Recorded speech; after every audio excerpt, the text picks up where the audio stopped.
欢迎收看频道 DH 娱乐新闻，订阅频道，不要错过当天最热门的新闻。我们今天的时事通讯涵盖以下内容：杨紫唐建基的长相寺一起旅行，照片气氛十足，粉丝好喜欢。众所周知，由张兰易、邓薇、唐建基主演的杨紫古莲长相思一直备受关注。除了颜值和演技兼备的4位主角外，这部作品还拥有庞大的原著粉丝群。笔者的其他影视作品《步步高升》《云中之歌》也取得了不俗的热播，强联合让这部作品更加值得期待。众所周知，杨紫与张兰易、邓薇、唐建基的合作大获成功。除了颜值和演技兼备的4位主演外，这部作品还拥有大量原著粉。笔者的其他影视作品《步步高》《云中歌》也都取得了不俗的热播，强联合让这部作品更加值得期待。在唐建基的新路演图中，他一身红色，披着毛领斗篷，与之前仙气十足的白色造型截然不同。其实他的脸型很适合这种有点高贵的角色，而且这个造型让我们想起了《烽火与黄金》中他的毛领斗篷造型。其实，自从《长相寺》开拍以来，我们看到的最多的就是邓薇饰演涂山烬和逍遥同框的路演了，而官方的玄幻和逍遥搭档也有很多充满爱的互动，只有唐建基饰演香柳，要么独自受伤，要么默默守护。看到两人手牵手互动，不禁感叹说，弥生 CP 终于出道了。无论是谭健二饰演香柳的单人路演画面中的神采飞扬，还是谭健二与杨紫同框的氛围凝视，都非常暖心。紫色带垫肩的造型比厚重的红袍还要优雅几分，头顶的玉簪衬托了谭健二精致的五官，让他看起来撩人又惊艳。事实上，网上有一组唐建基饰演的刘翔和杨紫饰演的逍遥一起逛街的路边镜头。那个时候的香柳一身白衣，额头上留着2撮刘海，看上去就像是一个精神抖擞的高傲青年。他看逍遥的眼神充满了爱意，不禁被他的笑容所吸引。事实上，在宣布谭健二饰演香柳一角的时候，网上也有不少争议，因为谭健二的脸是典型的花童风格，饰演妖族也没有什么格格不入的，只是他的身高比起他的同龄人总是5'8"，总是处于劣势。但在古装剧中，鞋垫和发型可以帮助身高，这是比脸和演技更容易弥补的东西。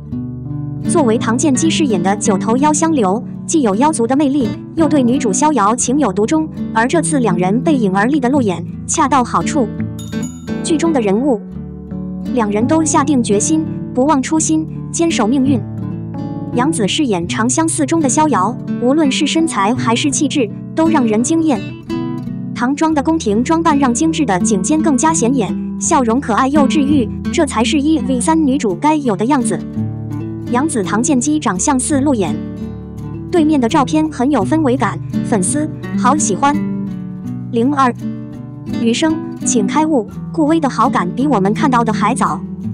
顾伟是一位认真负责、医术精湛的好医生，也正因如此，当他遇到林志学偷拍他的照片时，他才担心老林的胃溃疡是否存在另一个隐患。患者的病历，尽管被误会，他并没有让误会改变他对患者的治疗意图，而是继续劝告患者家属早发现早治疗，这让他的胃癌得以控制。在这个过程中，顾伟也看到了林之章的另一面，考虑到林之章的心理，母女俩联手医生，向他隐瞒了自己患胃癌的事实。所以林志章在父亲面前装出坚强乐观，而在父亲背后，他却常常泪流满面，暗暗难过和焦急。顾薇在鲍尔的安排下，更了解了少女的坚韧之心。关于老林的手术，林志晓已经知道了，希望顾伟做主刀。于是他进行了前行者式的劝说，不仅送了30岁男人需要的防脱衣、洗漱用品等东西，还让闺蜜帮她订了餐厅吃饭。虽然有乌龙，她还坚持了下来，给男厕所发红包堵人。顾伟心里一直在琢磨自己给老师做手术，结果出血而死，把所有的责任都归咎于自己。正因为如此，他产生了心理阴影，对夺回手术刀充满了恐惧和焦虑。不过面对学校的一再要求，顾伟的心应该是不想让他失望和误会，所以才敞开心扉，解释了自己一再拒绝给老林动手术的原因。医患中，林志晓上前挡住了顾伟的一击，导致额头受伤。心疼之余，顾伟心里暖暖的，动了动。在缝合伤口的时候，他用儿科医生的方式转移了学校的注意力。事后，顾伟还是精神错乱，手都在发抖。这被返回的学校看到，但以另一种方式解决。两人半夜潜入大学校园的音乐厅，大学谈了各自的经历和看法。这样一来，习惯了听大实话却无济于事的顾维更能接受了。顾医生，你想多了。要让学校发现你的爱，你还有很长的路要走。现在不要太紧张。顾伟调整好心态说，决定给老林动手术后，老林竟然知道了他的真实情况。趁着学校母女在手术前一晚偷偷溜出去，在顾威的帮助下，学校找到了他的父亲，并通过愤怒的指责得知了他父亲对他的爱。学校借口去洗手间跑了出去，泪流满面。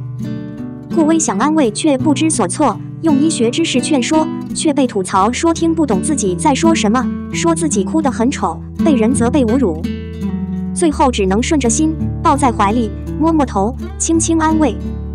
不过话音一出，顾威又转移话题，不等学校想清楚，就被引到了父亲面前。暧昧的气氛瞬间消失，只剩下顾威一个人松了口气。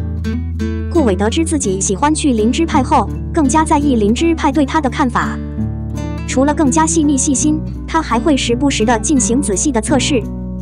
在发现学校睡着了之后，他会悄悄地掩护他，期待学校在聊天中更熟悉的地址。在得知他在虚空中练过钢琴后，他将被安置在公益表演队，给他练习弹奏的机会。在为秋秋举办的生日会中，因为学校的随口一说，他避嫌，用一次性餐具和秋秋分享蛋糕。两人的关系越来越好，顾威让小小的心里有了一份他还没有注意到的爱情。顾伟喜欢上校后，默默付出，离他的生活越来越近。他还主动解释了误会，希望让学校知道他和高博士以后不可能在一起了。不过学校的情商太低了，他根本没有去想。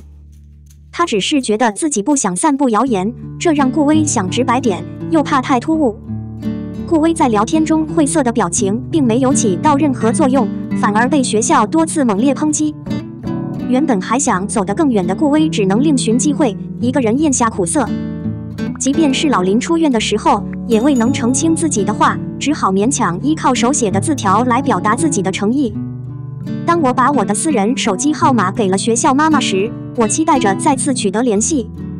在老林出院后，两人的联系似乎突然变少了，也没有了见面的机会。于是顾魏格外珍惜笑笑的邀请，参加了他参加的演奏会，没想到却发现他在乐队中敲三角铁。事后顾魏在笑笑被欺负之时挺身而出，男友力爆表，而在被问及关系时，顾魏本欲自称男朋友的，却被笑笑抢先称是粉丝。随后二人虽增添了交集，却也缓步慢行，几次隐隐表明心意却收效甚微。直到后来，在三三的提醒下，笑笑才突然意识到顾魏的心意，变得扭捏起来。也在顾魏的努力争取下，成功的以邻居身份天天见。顾魏才算守得云开见月明。当一切向好的方面发展的时候，突然冒出了个少江师哥，让顾魏的心再次纠结起来。看着二人无论是兴趣爱好、年龄回忆，还是笑笑父母对其的态度，都让顾魏有了危机感，也更加反思自己是否能够给笑笑想要的生活。两人表达爱意的方式太过隐晦，一个是拉大提琴表露态度，另一个是将喜欢写在了饮料瓶上。没有直截了当的说明，又错过了很多。好在最终误会解除，甜蜜加倍。我们的新闻部分文此结束，欢迎把你们的想法留在评论区，大家一起讨论一下。欢迎，也别忘了帮我点个赞加关注谢谢大家。